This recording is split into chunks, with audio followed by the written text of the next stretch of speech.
যারা রাস্তায় মাস্তানি করতো, মানুষের মাথা মেরে চাঁদাবাজি করত, তাদেরকে কারা পুনর্বাসন করে দিয়েছে জানেন কিনা আপনারা সকলে? চাঁদাবাজদের কিন্তু কোনো ধর্ম নেই, দল নেই, তারা এক দল, মানুষের নির্যাতনের দল, ঠিক কিনা? সেই জায়গাটি আমাদের মনে রাখতে হবে। আজকে আমাদের যে সংস্কারের কথা বলা হচ্ছে, এই সংস্কারের কথা আপনাদের নেতা বলে নাই? নদী শাসনের কথা, রাষ্ট্র ব্যবস্থাপনার সংস্কারের কথা, উচ্চ কক্ষের কথা উনি বলেনি? তো সেই কথাটি আজকে কেন এসেছে সামনে? রাষ্ট্র যদি আমরা সংস্কার না করি, অপরাধীদের যদি বিচার না করি, তাহলে সমাজ কি করে একটি শৃঙ্খলার মধ্যে আসবে আপনারা বলুন? সেই জন্য সমাজে আজকে অরাজকতা যাচ্ছে না, মবক্রেসি যাচ্ছে না, কিশোর গ্যাংয়ের দুর্বৃত্তায়ন যাচ্ছে না, এবং এদেরকে কেউ কেউ পুঁজি করে রাজনৈতিকভাবে ফায়দা লোটার চেষ্টা করছে। আমরা সে পথে কখনো গিয়েছি?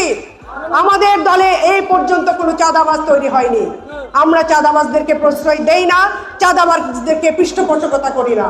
সুতরাং আজকে এই মাঠে এই গণমিছিল পরবর্তী সময়ে যে বিষয়টি বলতে চাই, থাকতে হবে সত্যের সাথে, থাকতে হবে ন্যায়ের সাথে। আছেন কিনা বলুন? আমরা সত্যের সাথে থাকতে চাই, ন্যায়ের সাথে থাকতে চাই। ন্যায় এবং সত্যের সাথে থাকলে যদি অভাব অনটন থাকেও, তবু কিন্তু আপনি বিপদের সম্মুখীন হবেন না।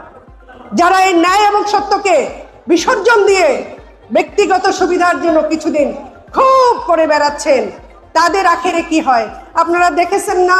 সালমান এফ রহমান কোথায় আছে এখন বলুন? কোথায় আছে? সুতরাং এই পরিণতি সকলের হবে যারা এই ধরনের কাজ করবে, মানুষের ভাগ্য নিয়ে যারা ছিনিমিনি খেলবে। আমরা কখনোই এই কাজ করি নাই।